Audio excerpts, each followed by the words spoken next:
When a black man, Daniel, was humiliated at a bank, it felt like just another moment where the system prevailed. But this insult set off a chain of events that would change everything. As a man who had endured injustice all his life, Daniel decided he would remain silent no longer. What happened next would surprise even those who had seen it all. But let's start from the beginning. Daniel Harris, a successful black entrepreneur, heads to his local bank to discuss the possibility of securing a loan to expand his business. He is confident, his company is growing, financials are strong, and his development plan is meticulously prepared. He has already gathered all the necessary documents, including financial statements and a business plan. Walking into the bank's spacious building, Daniel confidently approaches the service counter. Behind it stands Mark, a middle-aged white man. As Daniel approaches with a smile, ready to politely explain the purpose of his visit, Mark quickly sizes him up and his expression changes. With a dismissive smirk, he says, "You'd better try another bank. We don't serve people like you here." At first, Daniel doesn't fully understand what's happening. Questions race through his mind. Maybe it's a mistake?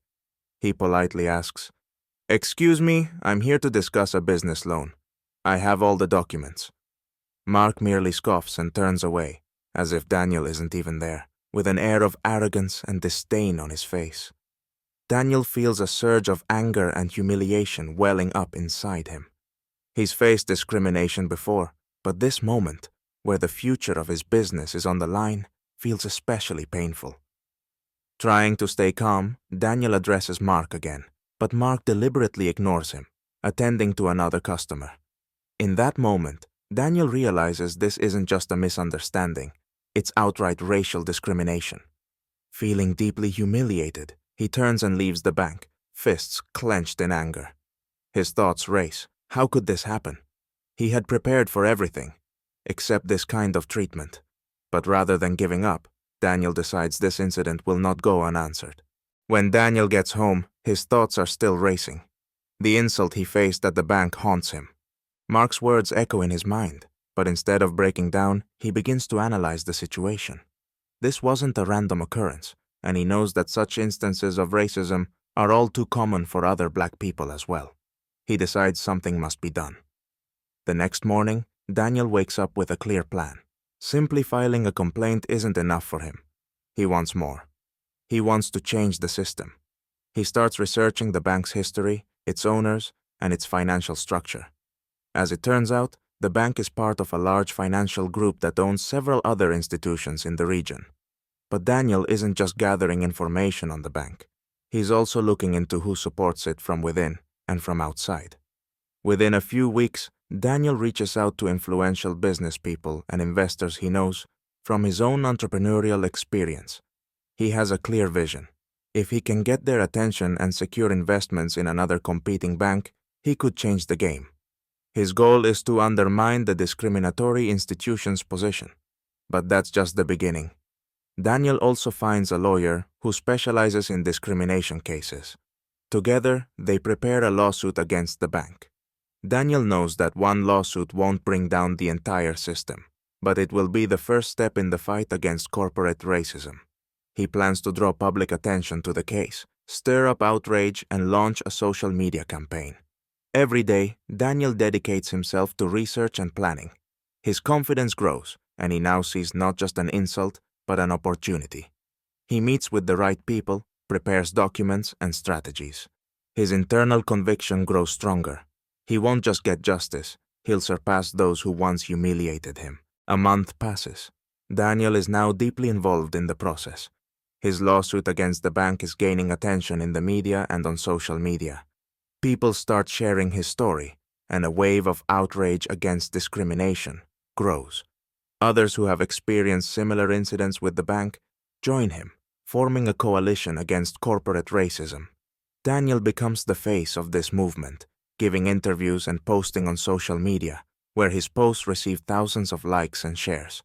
Meanwhile, his business plan to buy shares in the financial group that owns the bank is progressing. Through his investors and allies, Daniel quietly acquires shares of competitors, strengthening his position in the market. He operates quietly, avoiding too much noise in financial circles to avoid premature attention. Each step is challenging, The financial world is closed off and hostile to those who seek to bring change. Nevertheless, he receives support from the black business community and other entrepreneurs who are willing to invest in his mission. Many see his efforts as more than just revenge. They see it as a real attempt to dismantle racial barriers in the financial system. One day, he gets a call from his lawyer, informing him that the bank is ready to negotiate a settlement.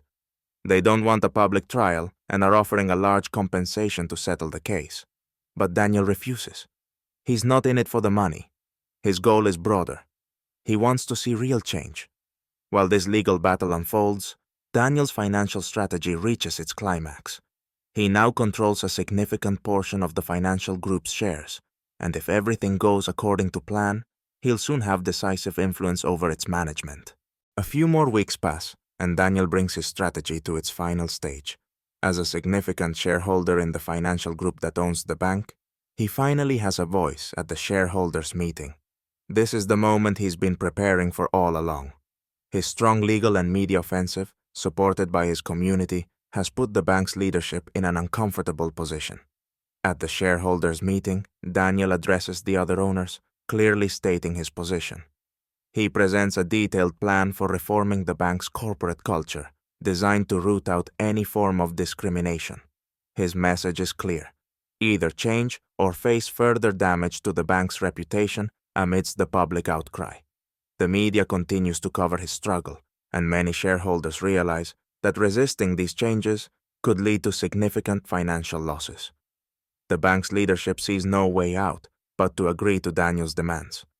The bank adopts Daniel's conditions: a review of hiring and customer service policies, mandatory training on inclusivity and equality, and the creation of new support programs for black entrepreneurs. The bank not only promises to correct its mistakes, but vows to become a model for other financial institutions. Daniel leaves the room victorious. The media quickly spreads the news, and it goes viral across social media. The hero hasn't just achieved personal justice. He's changed a system that was rigged against him and others like him. His story becomes a symbol of victory over institutional racism, and his name becomes known far beyond the financial world.